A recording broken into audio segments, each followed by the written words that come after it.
خصوصی سرمایہ सहूलत कौंसिल SIFC की एग्जीक्यूटिव कमेटी के 5वें इजलास का दूसरा दिन मुल्क में कारोबारी माहौल को बेहतर बनाने और मैक्रो इकनॉमिक इस्तेहकाम के हवाले से वजारतों की पेशरफ्त का जायजा लिया।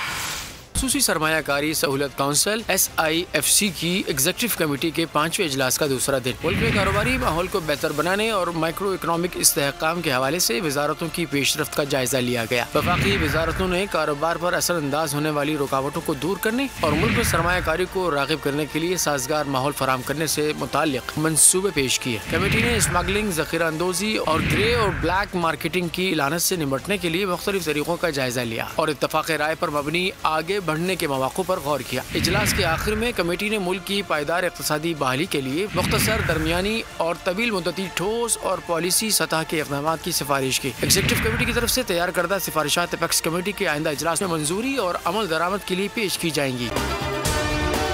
अगर आपको हमारी ये वीडियो पसंद आई है तो हमारे चैनल को सब्सक्राइब करें और बेल आइकन पर क्लिक करें। सब्सक्राइब करें और बेल दबाएं ताकि कोई खबर रह न जाए।